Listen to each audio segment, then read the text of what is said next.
Bem-vindos a mais um podcast Ciranda da Consciência. Essa ciranda não é minha só, é de todos nós, é de todos nós. A melodia principal quem tira é a primeira voz, é a primeira voz. Então agora o Kelso está passando a palavra para o nosso amigo Marcos Daniel. MD. Puxa, Tal. Complicado falar de caminho espiritual. Eu pego um pouco assim do Kelsen. Em que sentido? No sentido de não pensar nisso, de como as coisas aconteceram comigo. O que eu me lembro,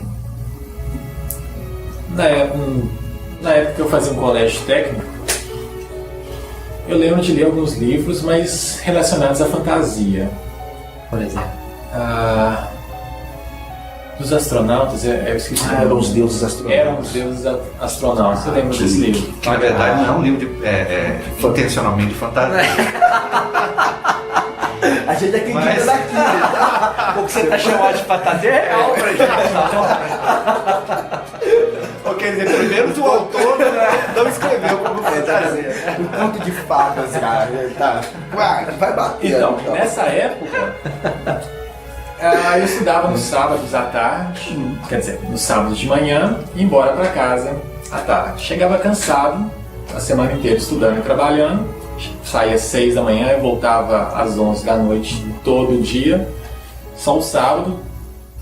Eu lembro de chegar em casa, almoçar, era de lei, sempre. Almoçava, dormia, apagava na cama. E num desses dias, eu deitei e de repente... Que idade você tinha, mais ou menos? Eu tava terminando o colégio, tava por volta de 17, 18. Por aí. Aí você deitou e de repente... Eu deitei de bruços e lembro de me ver acordado com a barriga para cima no teto, com o corpo preso ao teto, assim. E a sensação de êxtase, uma coisa indescritível, uma felicidade que eu não sabia de onde estava vindo e por quê. Eu falei, nossa, que legal, que coisa interessante. Eu tô fora do corpo, nossa, que coisa doida. Aí eu falei assim, será que eu consigo sair daqui? E olhei pro canto do quarto. A princípio eu estaria acima da minha cama. Falei, legal. Será que eu consigo ir para aquele canto ali? Tô lá. Eu falei, nossa, que interessante, nossa, tô fora do corpo. Peraí, corpo? Onde está meu corpo? Voltei. Aí acordei com o coração saltitante e aquela sensação. Os meus amigos saltitantes serelepe.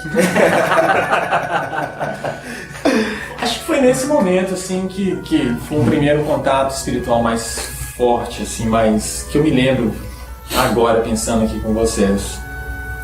E a partir daí eu comecei a procurar informação desse mundo espiritual. Já tinha ouvido falar de espiritismo, sempre frequentei a igreja católica quando criança, respondia. O padre, ele tinha uma dinâmica interessante, ele pregava e depois fazia algumas perguntas para as crianças e dava livrinhos, pequenos livretos.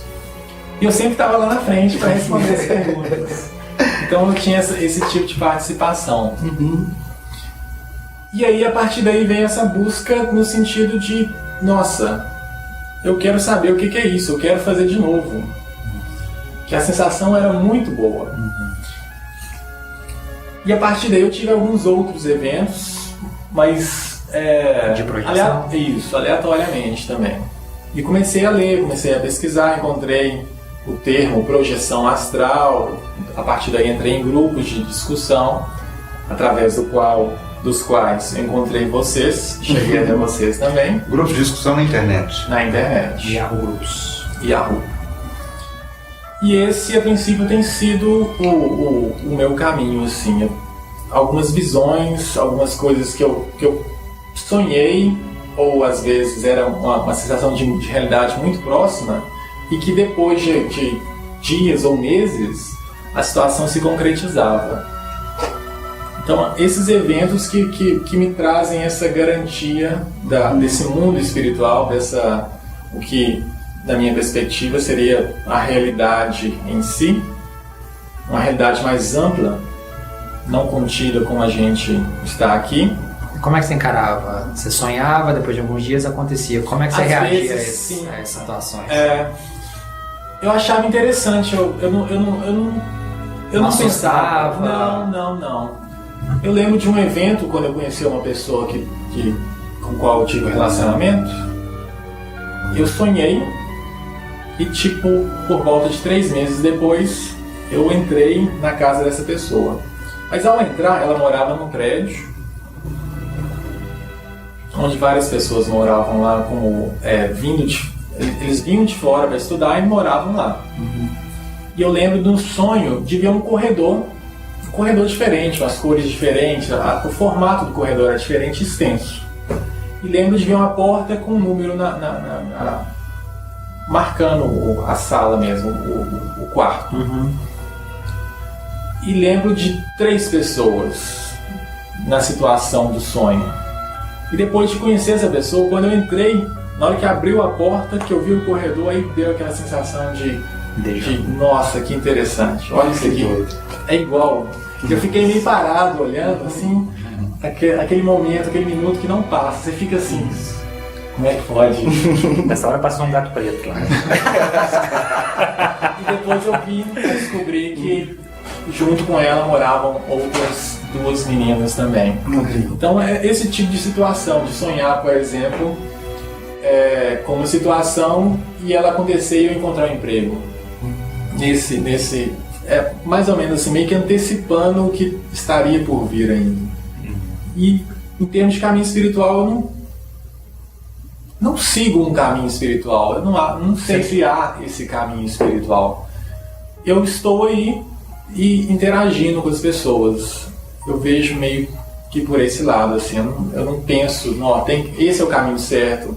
Tanto é que na minha família,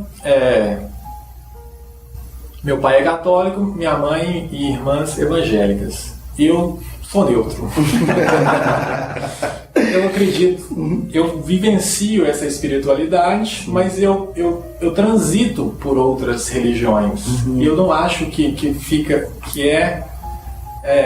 uma religião possui todo o conhecimento ali. Eu acho que tem um pouquinho em cada uma de coisas interessantes ali para a vivência, para o viver. É mais ou menos por aí.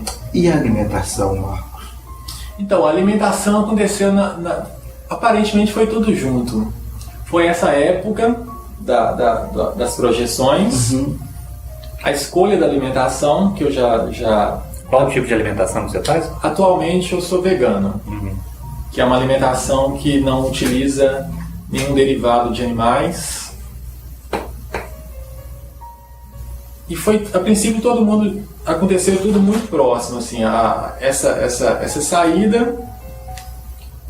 No começo eu adotei o vegetarianismo, eu ainda me alimentava com leite, derivados, ovos, mas sem conhecer ninguém relacionado a isso. Foi uma coisa espontânea, eu comecei a me sentir diferente, não sentia bem comendo aquilo ali, não descia. Entendi. E parei.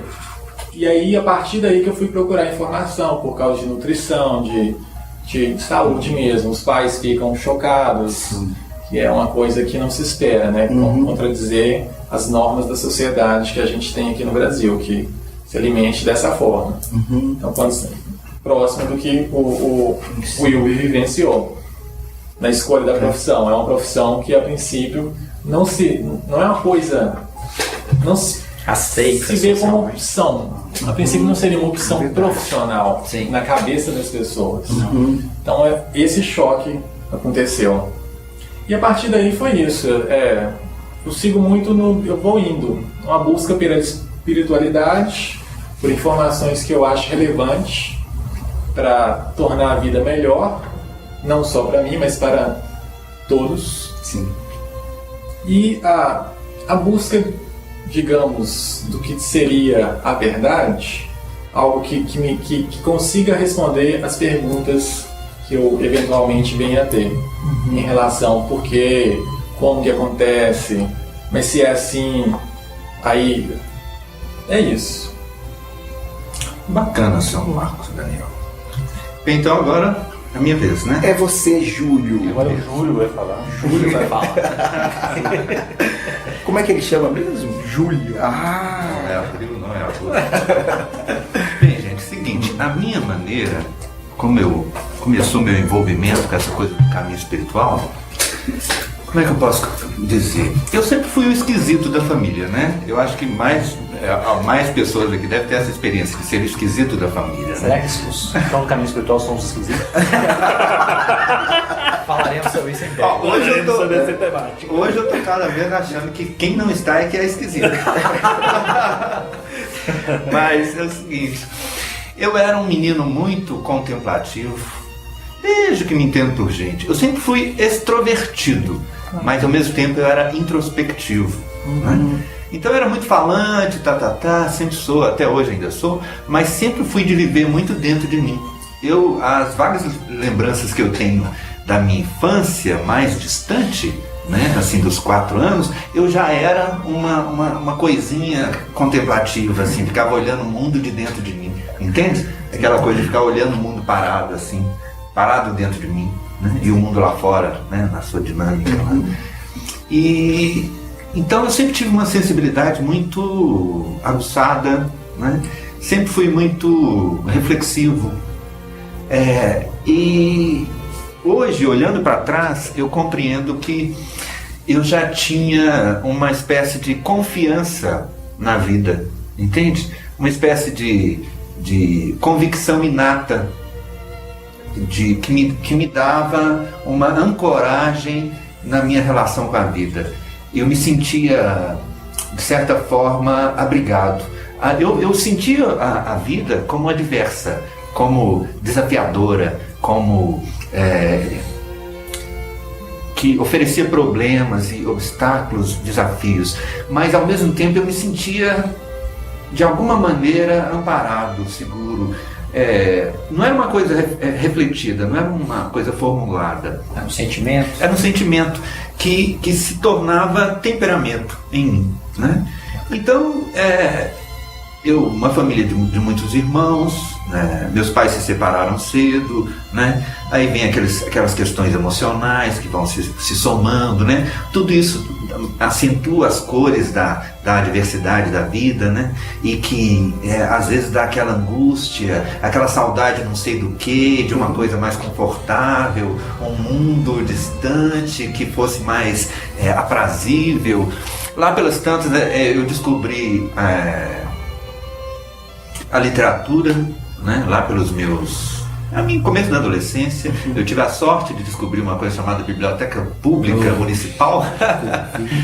E aquilo foi uma grande descoberta para mim, porque ali eu, além de descobrir os livros que depois vieram a ser os livros mais de literatura conceitual, eu descobri também o universo da fantasia, da ficção, né? Que, tal como talvez com o Marcos aqui, de alguma maneira eu lia como um reflexo dessa intuição que existia em mim de que a vida não é só isso, né? Eu era muito guiado por esse sentimento de que a vida não é só isso. Desde que me entendo só por gente, eu não tinha inquietude em relação a isso, eu tinha uma confiança de que a vida não é só isso, né? E isso me levava, a vida muitas vezes se tornava muito difícil para mim, porque eu era muito aberto para as coisas, eu era muito sem muita resistência às coisas, e muitas vezes eu levava altas pancadas, né?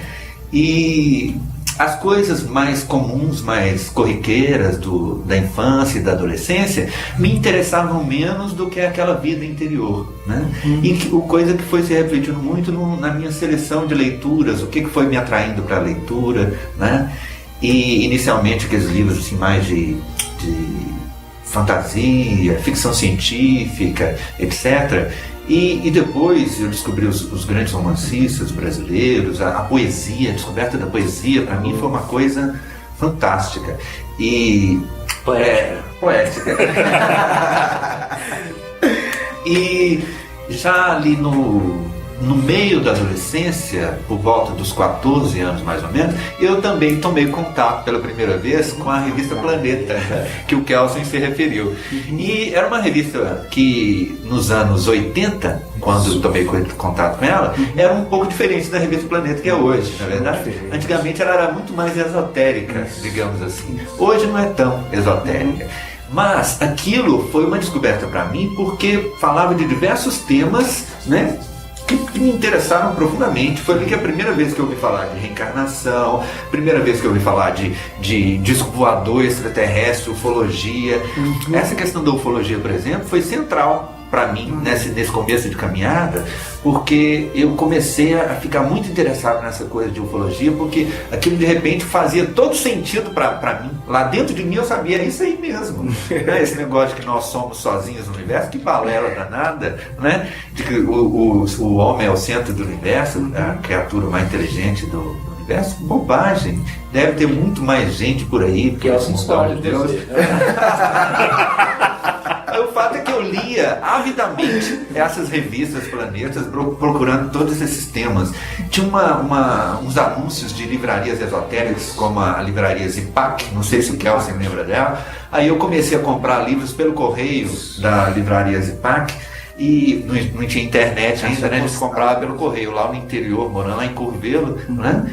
Então foi uma descoberta para mim. E ufologia, e depois o espiritismo, né? Curiosamente eu observei, curiosamente nada, porque é uma coisa até previsível, né? Para a maioria de nós espiritualistas brasileiros, no Brasil tem, né? O espiritismo deve de alguma maneira muito ao espiritismo, ao kardecismo sobretudo, porque a maioria de nós vem de uma transição ou do catolicismo ou do protestantismo para perspectivas menos dogmáticas, menos fechadas, né? E em geral o kardecismo, a meu ver, é esse ponto médio, né? De quem transita dessa fase anterior para uma fase mais radical, né? E então a descoberta dos livros do Allan Kardec, para mim também foi um ponto marcante também. Eu lembro que nessa época, eu já ali pelos 18 anos mais ou menos, eu ouvi falar que tinha um centro espírita lá perto da minha casa. Eu ainda não tinha ido lá, não, devia ser uns 4 quarteirões lá de casa. E tinha um vizinho de frente que eu sabia que frequentava esse centro espírita, né? E eu vivia atazanando ele para ele me levar lá nesse centro espírita, né? Que eu era muito curioso e tal. Mas ele enrolava e não me levava. Um belo dia, eu sonhei que eu estava lá nesse centro espírita, né? Mas foi um sonho muito diferente, muito vívido, né? Eu estava lá como se eu tivesse acordado. Era um ambiente assim meio azulado, tinha umas pessoas com cara de gente boa lá, e estava rolando uns lances assim, uns bate-papo. Eu achei aquilo muito interessante, gostei da atmosfera do lugar, né? Depois, quando eu acordei, eu falei, eu vou lá por mim mesmo. Resolvi deixar o meu amigo pra lá e fui lá. Você tinha quantos anos, mais ou menos? Isso eu devia ter uns 17, 18 anos, mais ou menos. E acabou que o espiritismo, durante uma boa parte da minha vida, foi uma ancoragem assim, importante, no sentido de propiciar uma descrição mais conceitual desse tipo de conhecimento intuitivo que eu sentia habitar-me desde sempre, sabe? Mas as coisas, tal como colocadas pelo kardecismo, pareciam fechar as chaves do sentido, né, de uma maneira conceitual. Colocava as peças do quebra-cabeça de uma maneira que fazia mais sentido. Ali eu comecei a achar que a perspectiva, por exemplo, reencarnatória da vida faz muito mais sentido do que a perspectiva contrária, não reencarnatória. Então eu tive a sensação de encontrar muito mais racionalidade, muito mais verossimilhança, muito mais coerência na perspectiva de mundo apresentada pelo kardecismo. Porém, eu sentia que havia coisas ali com as quais eu não me afinizava, né?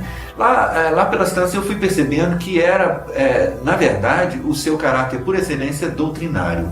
Por quê? Porque uma doutrina precisa ser uma proposta que seleciona dentro de um universo muito amplo, né, um recorte de realidade, né, para trabalhar com aquilo. E acaba deixando uma série de coisas amplas, porque toda doutrina tem que fazer um certo número de generalizações, né? E particularmente penso que as doutrinas atendem a agrupamentos evolutivos específicos. Mas durante muito tempo eu me senti bem abrigado nesse agrupamento evolutivo que se beneficia da relativa verdade oferecida na forma da doutrina kardecista. Mas ao mesmo tempo, simultaneamente, desde o começo da adolescência, eu era sempre curioso e muito aberto a outras perspectivas. Por exemplo, minha família é católica, né? Embora, na maioria das vezes, católica, não praticante. Mas eu sempre gostei muito de igreja, sempre gostei muito de sentar na igreja, principalmente vazia, quando não tinha ninguém. A capela do colégio onde eu estudava, o Instituto Santo Antônio, eu adorava ir para lá quando estava só eu e as andorinhas, né? Aquele silêncio, só o pio das andorinhas, eu sentado ali dentro, só estando me sentindo bem ali dentro, né? Depois eu vim a lembrar disso e perceber que aquilo era já curtir a atmosfera psíquica daquele lugar ali e que aquilo evocava em mim coisas que depois eu vim descobrir que eram reminiscências do passado, de outras vidas, sabe? E que foram se fechando com as peças de um quebra-cabeça. E todavia, a minha aproximação do Espiritismo veio muito pelo meu descontentamento também com o caráter mais dogmático do catolicismo e a insuficiência de sentido racional que aquilo me propiciava, né?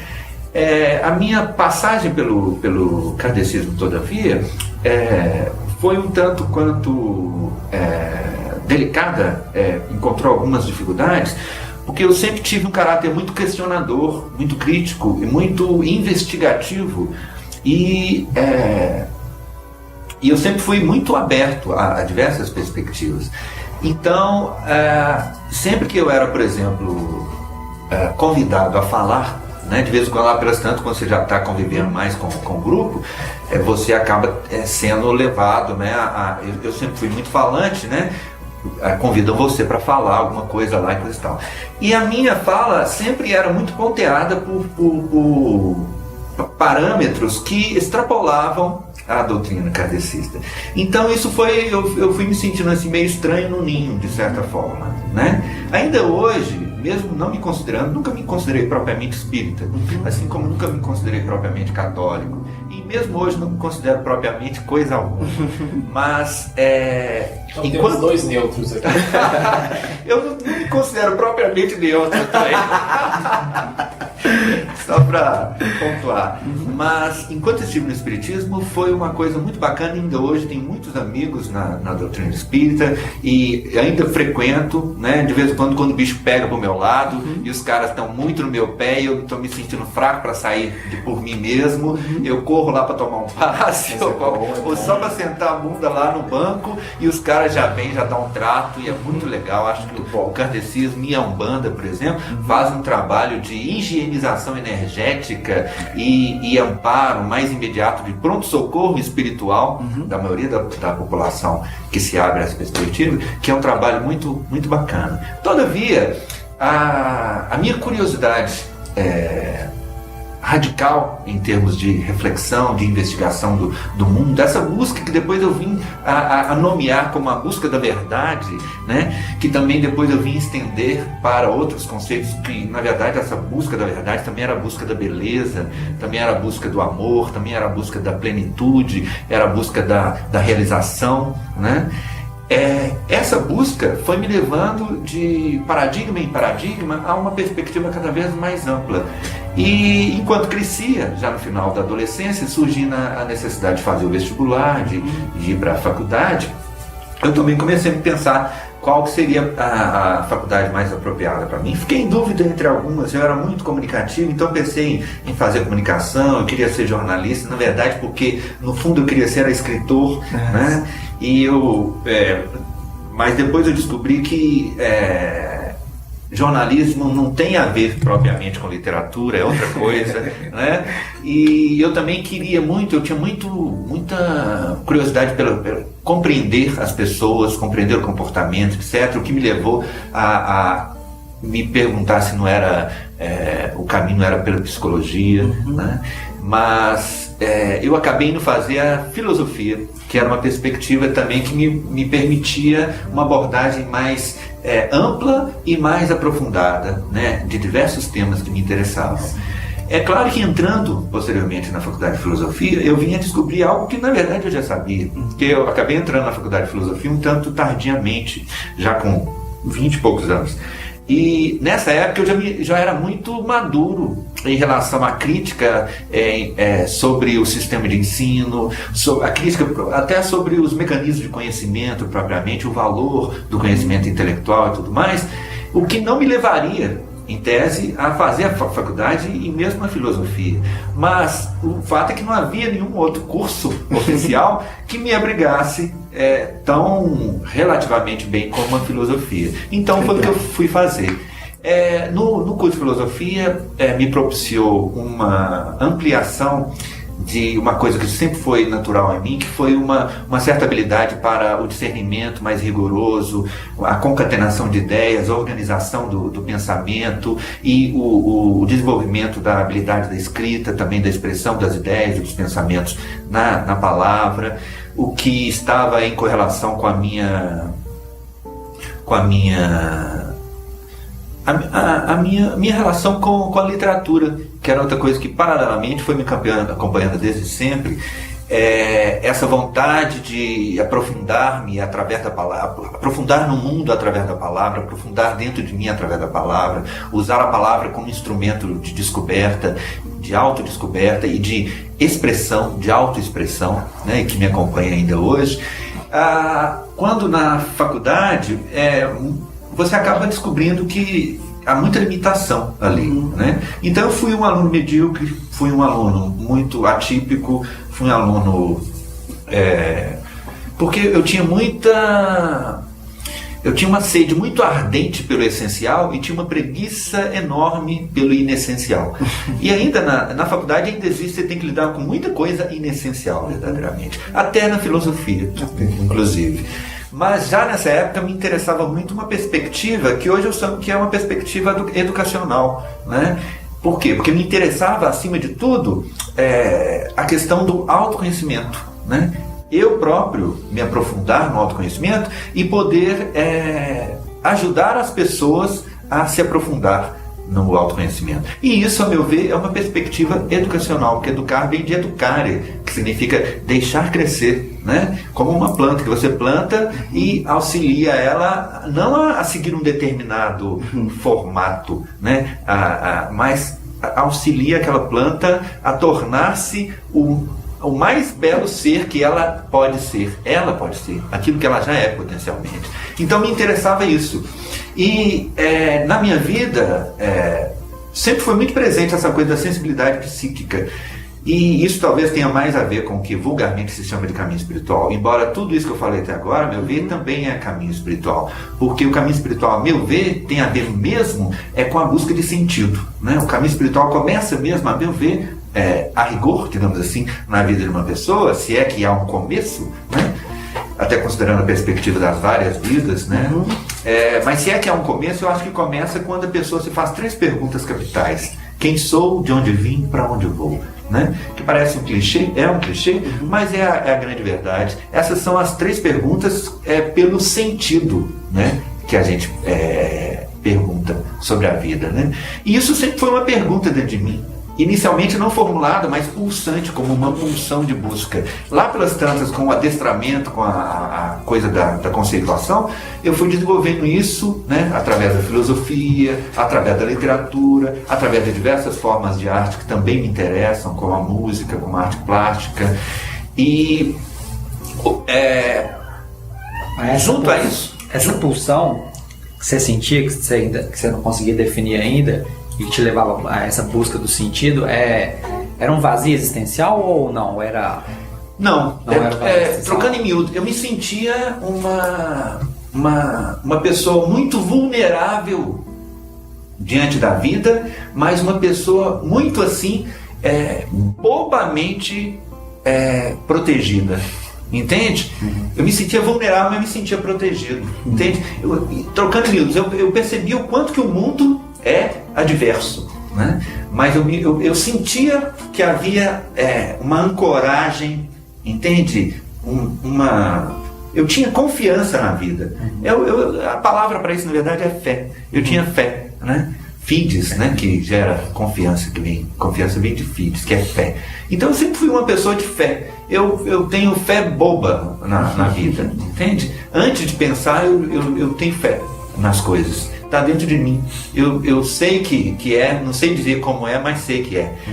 E paralelamente a essa coisa da fé e paralelamente a coisa da reflexão, cada vez mais rigorosa, mais exigente, mais criteriosa, eu fui desenvolvendo com o passar do tempo, já desde criança, mas mais acentuadamente na adolescência, uma certa sensibilidade psíquica que gerou experiências parecidas com a que vocês referiram aqui, sobretudo essa coisa da projeção consciente, a viagem astral, desdobramento, como é chamado, né?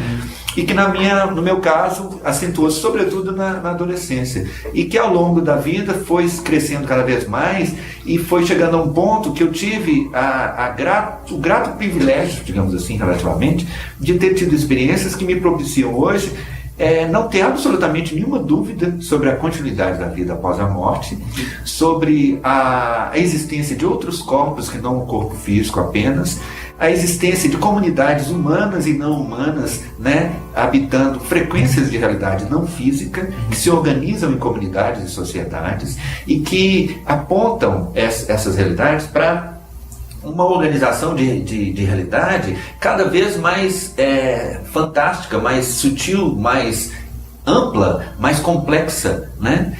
E a descoberta disso e a vivência disso tornou-se um instrumento muito importante para mim, para eu poder tentar levar isso para outras pessoas, sabe? Através não apenas da minha convicção via racionalidade, mas também da minha vivência de todas essas experiências do plano oficialmente espiritual, né, que eu chamo de extrafísico, e que hoje são instrumentos, aparelhos conceituais e experiências que eu uso para levar adiante a perspectiva que eu adoto hoje, que é a perspectiva de suscitar nas pessoas questionamentos sobre esses temas conscienciais, né, que é o que me faz me sentir um só com vocês aqui nesse grupo, né, numa grande ciranda consciencial. Bacana. E assim a ciranda vai girando.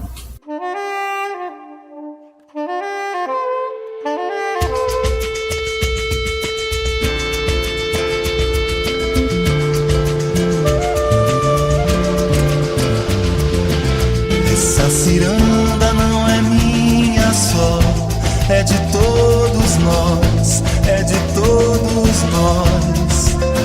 A melodia principal quem tira